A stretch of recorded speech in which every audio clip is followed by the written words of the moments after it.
Before I read his profile, let me also say that some people online are really looking forward to this presentation.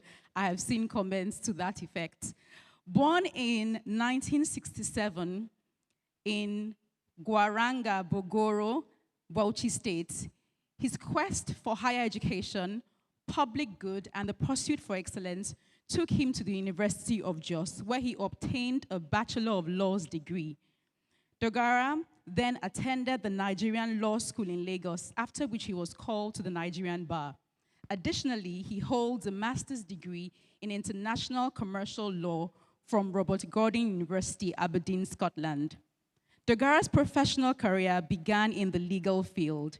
He practiced law with notable legal firms, gaining a reputation for his legal acumen.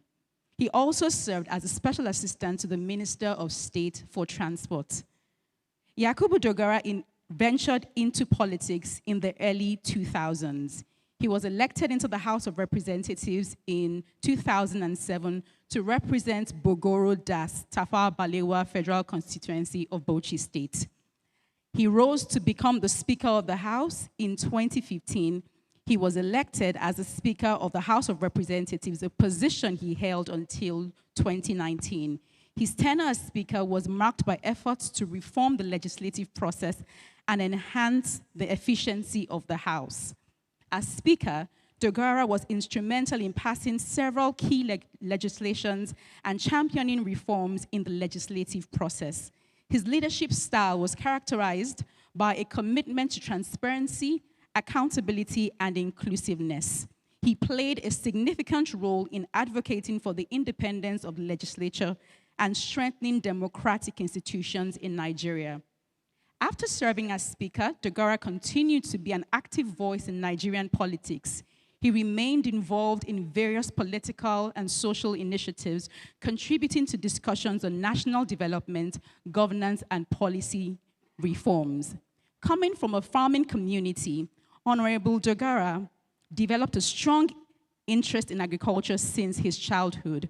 Thus, since the 1990s, he ventured into a large-scale agriculture commitment in his home state, Bauchi, FCT, and Nasarawa State. His farms employ over 200 workers directly, while hundreds of others make a living from services offered to the farm.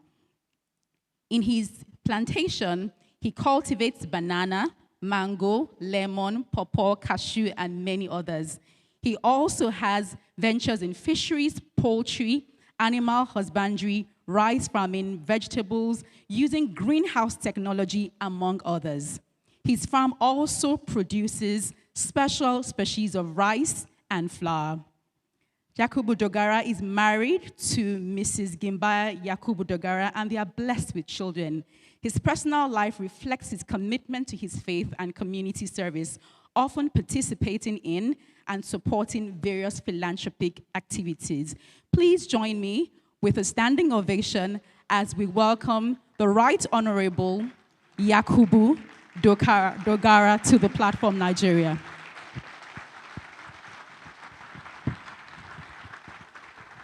Oh, okay, my mic is working. Please kindly take your seats. Permit me, first of all, to recognize my leaders. His Excellency, Professor Charles Soludo is here. He's a professor of economics. My leader, or my former leader, because he has abandoned me for quite a long time, Governor Babatunde Raji Fashola, the ever-a-billion bishop of the Catholic Diocese of Sokoto, our leader, our father in the vineyard, Bishop Matthew Hassan Kukah, the convener of today's event, the man who has chosen that we should celebrate democracy on Democracy Day, Pastor Poju, and his lovely wife, Toyin. Thank you, for inviting us here to talk about democracy and the promise it offers.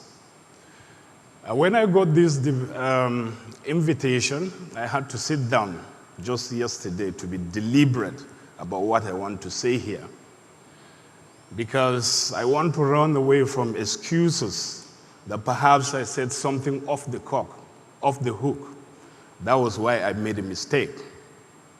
So I decided to put my thoughts on paper so that everyone will know that I've given it some kind of deliberative attention. So if you indulge me or permit me, I will go ahead and walk you through my thoughts. First of all, I wish to express my profound appreciation to the leadership of Covenant Nation, the organizers of today's event, which marks the 12th, as I understand, edition of the platform, for affording me the opportunity of participating in the capacity of a guest speaker. May I also commend the organizers for their diligence in the choice of the theme, democracy and the free market economy, underpinning the importance of deepening our democracy and its tools on the day we have chosen to celebrate our return to democracy after years of military dictatorship. Introduction and definition of key concepts.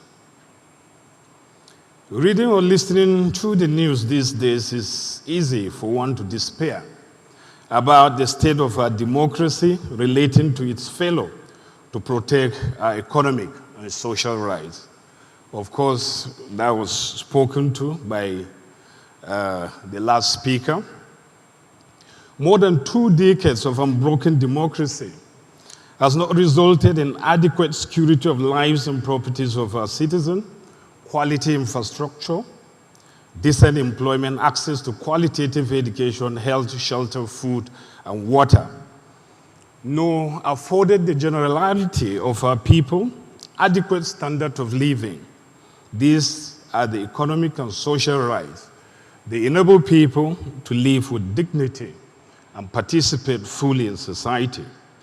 I believe these are the factors that necessitated the choice of today's theme, democracy and the free market economy, which is apt in the sense that when citizens lack access to their economic and social rights, they cannot fully participate in civic life, and therefore cannot do the work of democracy. But we must thank God for the freedom, at least, not to take our democracy for granted, and to be able to engage, as we're doing today, in open conversation about the near total absence of these rights that empower citizens of democracy, utilizing the freedom democracy offers to build the kind of society that better meets their needs and aspirations. Without sounding very academic, it is obvious that my speech will not be complete without understanding some basic concepts relevant to today's theme.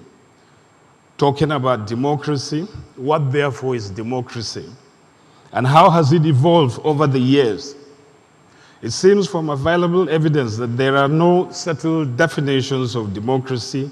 Historically, democracy comes from the Greek word demos, meaning people, and kratos, meaning rule. It is thus a system of government in which the people rule. Democracy also has roots in the Magna Carta, the Great Charter of 1215. That was the first document to challenge the authority of the English king, subjecting him to the rule of law and protecting his people from feudal abuse. In modern era, perhaps the most popular definition of democracy is credited to Abraham Lincoln, the former president of the United States, in his Gettysburg Address, where he described democracy as government of the people, by the people, for the people. It was also Winston Churchill, the former British Prime Minister, who remarked that democracy is the worst form of government, except all those other forms that have been tried from time to time. In our context, the Britannia online description of democracy, to my mind, is perhaps a good foundation of understanding the different strands of democracy. Thus, it provides that the term has three basic senses in contemporary usage. It refers, number one, a form of government in which the right to make political decisions is exercised directly by the whole body of citizens acting under procedures of majority rule, usually known as direct democracy. Two, it's a form of government in which the citizens exercise the same right, not in person, but through representatives chosen by and responsible to them, known as representative democracy. Number three is a form of government, usually a representative democracy, in which powers of the majority are exercised within a framework of constitutional restraints designed to guarantee all citizens the enjoyment of certain individual or collective rights, such as freedom of speech, religion, known to all of us as liberal or constitutional democracy. In the case of Nigeria, it wouldn't be out of place to proceed that ours is a constitutional democracy. That Nigeria is a democracy is even expressly stated in the Constitution itself. In this section 14, subsection 1 of the Constitution provides that the Federal Republic of Nigeria shall be a state based on the principles of democracy and social justice. Now, free market economy. What does it mean? Professor of economics is here. I wish he had spoken before me. A free market is said to be a type of economic system that is controlled by the market forces of supply and demand, as opposed to a regulated by government controls. Its opposite on the spectrum is the command economy, where a central government agency plans the factors of production and use of resources and set prices. In a purely free market, buyers and sellers arrive at prices based only on supply and demand. As such, buyers and sellers compete with one another among each other to pay the lowest price, that is for buyers, or to receive the highest price, that is for sellers. How free markets can motivate individuals acting in their own self-interest to produce what is socially and societally necessary was what Adam Smith, the father of modern economics, referred to as the invisible hand in his famous work, The Wealth of Nations. In a free market, undertakings, by undertakings I mean organizations doing business, can be even a one-man business. Undertakings are owned by private individuals who are free to trade contracts with each other without any let or hindrance. Undertakings sell goods and services at the highest price consumers are willing to pay, while workers earn the highest wages companies are willing to pay for their services. Free market economy is characterized by private ownership of resources, thriving financial markets, and most importantly, the freedom to participate. But in reality, the idea of a purely free market is utopian. No country on earth runs a purely free market. Most countries' economies contain elements of both free market and command economies, some sort of combination of markets and regulation, with different countries falling at different places on the spectrum. According to the Heritage Foundation's 2022 Index of Economic Freedom, Singapore's economy is considered the freest, followed by Switzerland and Ireland. The United States, with its much touted democracy and openness, ranks just 25th on the list. And understandably, with Venezuela and North Korea rank last in terms of economic freedom. Now the promise of democracy. It is said that the promise of democracy is life, liberty, and the pursuit of happiness. According to Thomas Jefferson, these are God-given rights. Therefore, it is not enough to be alive and free in a democracy. One must also be engaged in the pursuit of happiness in order to be said to enjoy the promise of democracy. The 2022 Multi-Dimensional Poverty Index survey for Nigeria reveals that 63% of persons living in Nigeria, approximately 133 million people, are multi-dimensionally poor.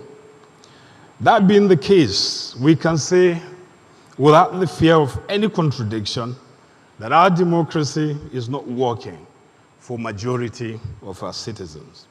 This is because although they are alive and free, they lack the means with which to pursue happiness. Poverty is a greater threat to democracy than weak institutions that the speaker before me has spoken about, simply because it deprives poor citizens not only of their political voice, but prevents them from holding their governments accountable, thereby shattering public trust in the emerging institutions of democracy. The challenge before us now is how to utilize our democratic rights to build an all-inclusive economy that empowers an overwhelming majority of our people to unleash their full potentials. So if that were to work, we must never stop putting pressure on government to set clear targets and monitor progress when it comes to addressing the causes of poverty, because poverty, though experienced by individuals, is created by powerless systems that fail to protect citizens and their rights to a decent standard of living. When the right systems are in place, recent experience has shown that a nation can pull hundreds of millions of its citizens out of poverty. After 40 years of policy implementations and effective governance, China has successfully lifted 770 million of its citizens out of poverty. And India, too, has revealed that nearly 250 million people have been lifted out of multi-dimensional poverty. With purposeful leadership in Nigeria, I dare say that we can achieve that. We can make our democracy work. Unfortunately for us, Nigeria is in a demographic transition with a major problem, which is our population curve has far outpaced the hope and opportunity curve, leaving us with no option than to expand our economic space if we must save our democracy. Unfortunately, the youth bulge has turned out not a blessing, as it is only producing disaffected rebels instead of productive laborers. There is no Nigerian out there that doesn't want change, but the problems are so consuming and absorbing that we fail to articulate what changes we need to adopt. Most times, we fail to realize that the heart is more important than the brain. While people know what they are against, the majority don't know what they are for. So change to me, therefore, is not about what you are prepared to abandon. It is about what you are prepared to embrace. I've realized that apportioning blame is not a solution anywhere.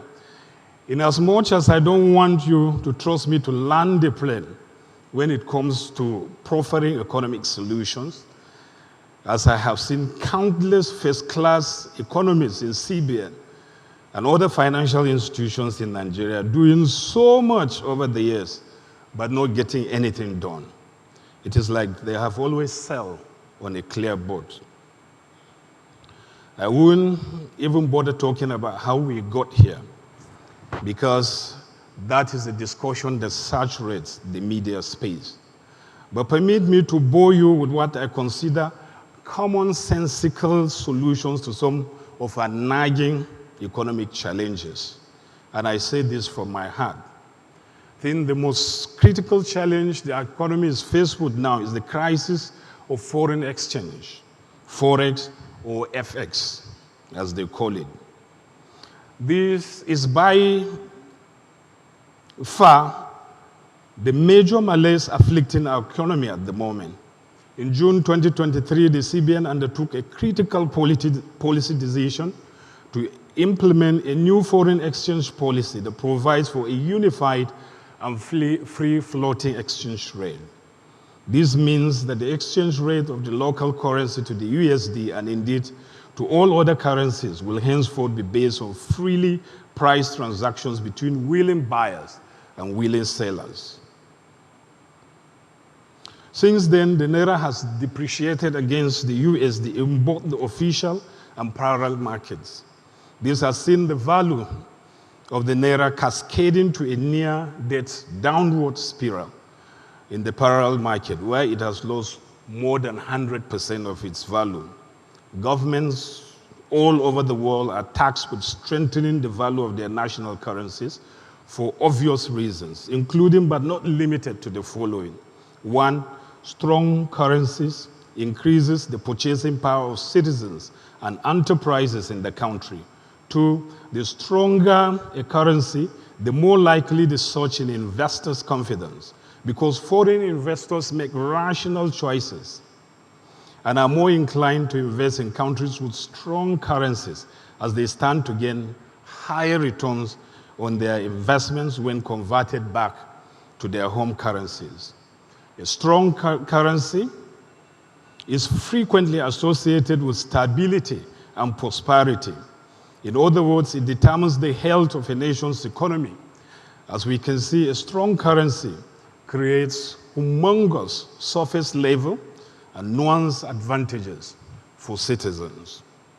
So many reasons have been adduced by pundits to be responsible for FX rate instability in Nigeria, which to my mind are just a complete technical application of economic theories that do not capture the essence or the reality of the situation on the ground. I agree with the slogan that we must transform to thrive by transitioning from a consuming economy to a producing one. That is rational, but it is not the cause of our FX volatility. I believe the Naira is grossly undervalued. I don't know what the professor thinks about that, but I sincerely believe that the Naira, as it stands today, is grossly undervalued.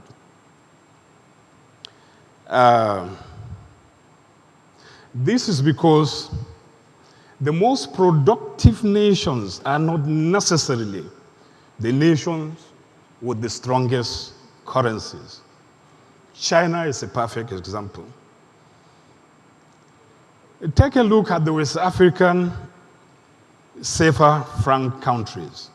What are they producing and exporting relative to Nigeria? Why does CFA seem immune from the volatility our Naira suffers? What can we find in economic theory that justifies the strength of the CFA against the Naira? What was Nigeria producing in General Abacha's days, or Presidents OBJ and Jonathan days, when Naira was a bit stronger and stable, that we are not producing now? I think the only inflection point we witnessed was due to the advent of the BVN, which crippled the ability of corrupt officials and other shady characters to keep their loot in anonymous bank accounts. Almost all ill-gotten money is stashed in USD in private vaults, as the Naira is too bulky to warehouse. The initial withdrawal of such funds from the banking system was what triggered the first wave of the hyper demand for USD. Therefore, I'm of the firm belief that our insatiable appetite for USD is what is killing the Naira. Believe it or not, nearly all big-ticket deals and transactions, both legitimate and shady, are closed in USD in Nigeria. Just find out, there's no hefty bribe that is not paid for in USD. Some schools in Nigeria charge fees in foreign currencies, and even our most valued export is paid for in USD. So to me, wittingly or unwittingly, the USD is our currency of choice. And as long as we don't kill our appetite for USD, the demand for USD will always outstrip its supplies. Economist theories can say anything. I don't believe it because it has never worked in our own case. The truth is that as we speak, Nigerians have lost faith in the Naira, honestly speaking, as a store of value. And that faith cannot be restored anytime soon. Even the average Nigerian investor is now thinking of how to invest in ventures that will bring in USD returns.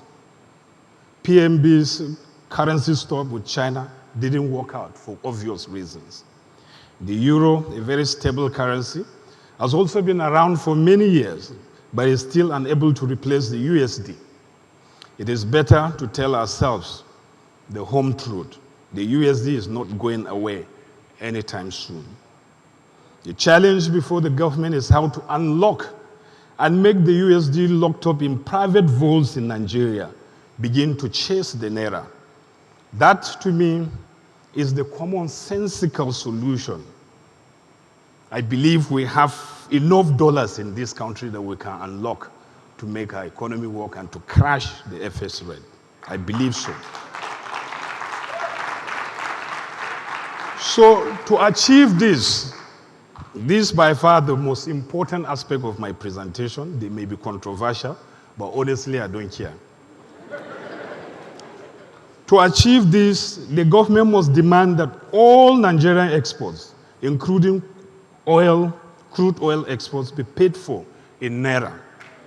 Just as we don't pay for any imports into Nigeria from any country in Naira, it's not too much to demand that.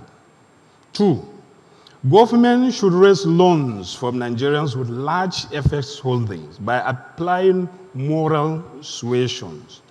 As we all know, Nigerians at home and abroad are said to hold substantial amount of FX in domestic and foreign domiciliary accounts, which are currently idle. For Nigeria to reach some understanding with holders of these funds, 2 conditions must be made. Propose that the government should be able to build trust and engender confidence in the economy, and the holders of the funds are sufficiently incentivized to act. The incentives will have to be agreed upon mutually.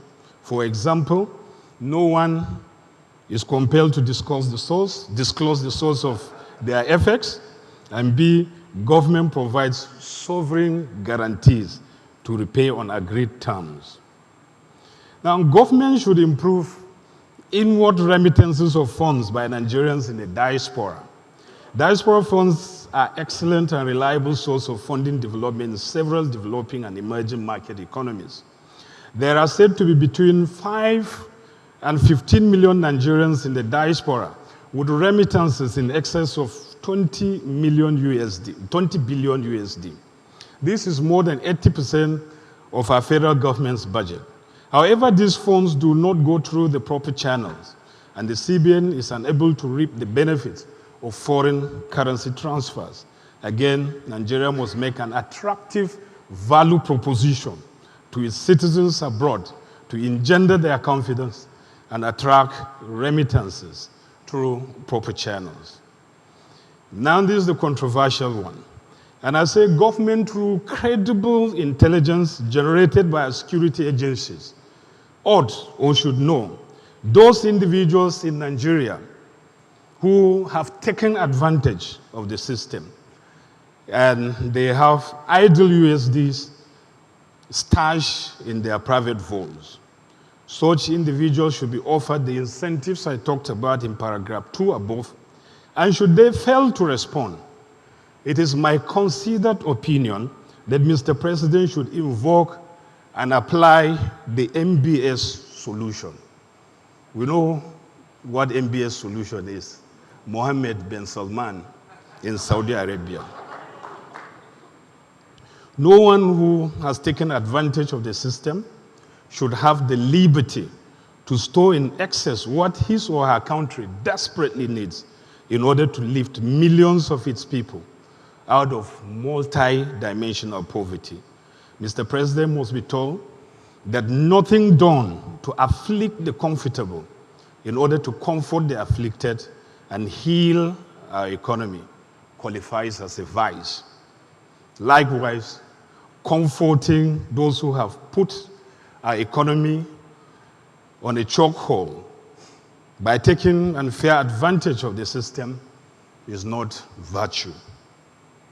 If the current downward spiral of the Naira is not arrested, I fear we may get to a point where we will have to ditch the Naira altogether. And Nigerians at that point won't mind and bother where their CBN headquarters is in London, Washington, Brussels, or Beijing, provided their currency is very strong. May God forbid that. After fixing the FX conundrum, the next thing is to formalize our informal sector. It's called broadening the tax nets. We all know how that will impact government revenue and stimulate economic growth if the process are well invested. Government will also create and deploy a robust ecosystem of micro, small, and medium enterprises to create millions of jobs, fuel high economic growth, build our foreign reserves, and strengthen our currency. I suggest the country should be subdivided into strategic economic zones according to the natural economic endowment of each part of the country. The North should be an agro-allied zone to concentrate on massive commercial farming involving sustainable transformation from rain-fed to irrigated agriculture and manufacturing and supplies of agricultural plants and machinery, food processing, innovation, and entrepreneurship. The South is to concentrate on industrial activities such as currently exist in Aba and Nnewi, which that part of the country is well known for. Car manufacturing, shoes, clothing, machine tool industries, and other manufacturing activities. The South-South and Delta regions, petrochemical zone, oil and gas-related industrial activities. The Southwest, heavy industries, shipping, high-tech, AI, cocoa, commerce, etc. Now, technology and innovation incubation centers, hubs, and accelerators should be established or boosted all across the country, congruent to the strategic endowment of each part of the country. This would enable more specialized MSMEs to sprout and thrive. Government should provide or boost startup grants for promising inventions, innovation, as is currently being done in the US and other countries. Promising inventions then would present opportunities for private investors, both foreign and domestic, to invest and scale this up into profitable ventures. In order to ignite, energize the spirit of creativity and entrepreneurship, especially among the youth, the government should establish a prestigious annual Invention and Innovation Award to be presented by the President every June 12. If this is agreed upon, a Democracy Day would no longer be a day in which we simply mark the return to civil rule, but a day to celebrate innovation and progress. Focus on export manufacturing. Our development policy should mimic the already tried and tested East Asian export-driven model used by Japan, South Korea, Taiwan, and Singapore, and later copied with phenomenal success by China. Nigeria has an abundance of cheap labor right now, which it could use to produce and manufacture labor-intensive exportable goods and services, those providing employment to teeming unemployed youth. The MSME's ecosystem will thrive on this as well. Just as China and India did, foreign companies who wish to market high-volume consumables in Nigeria, including those who hitherto are used to manufacturing and dumping large volumes of their products into our country, should be asked to manufacture those products right here in Nigeria by way of foreign direct investment. This will give employment to a large number of unemployed youth graduates. Manufacturing within the country will no doubt upgrade our local managerial skills in addition to enabling technology transfer into our country. This strategy is what enabled China and other East Asian economies, and also India, to acquire technological and managerial skills, making them today globally competitive. This strategy too would invariably lead to the growth of a small and medium-scale enterprises ecosystem. Government policy in the area of education should emphasize the STEM, science, technology, engineering, and maths education. It is this strategy which has seen China, Japan, Taiwan, South Korea, and Singapore leading the world and about to overtake the United States in the area of high-tech and AI. In the area of infrastructure, a whole lot needs to be done. The most obvious areas of needs, what we can call mission-critical areas, are roads. We all know that. We should build roads that last a minimum of 10 years, connecting key cities and strategic regional, industrial, and economic zones. Same with railroads. Concession these railways. Concession these out to qualified foreign and domestic companies. Dredging our inland waterways. Just think of the new towns, cities, holiday resorts, industrial parks, and tourism activities that this will enable to emerge among those waterways, along those waterways corridor. Power, of course, without power, efforts to industrialize will continue to be a pipe dream. I'm happy the former Minister of Power is here, so he can address that. In closing, permit me to counsel that we must learn to walk circumspectly in the midst of the noise in Nigeria. As all healthy democracies are noisy, what is happening in Nigeria is therefore not unusual, because that must be the case when the culture of democracy takes root. The free press, democratic election, parliamentary debates, civil society activities, labor unions, conflict, compromise, consensus are all entrenched parts of a vibrant democratic culture. We must understand the responsibility of freedom, which means that we are free not to be irresponsible as citizens of democracy. No democracy anywhere has ever licensed its citizens to be their worst selves. Only fascism does that.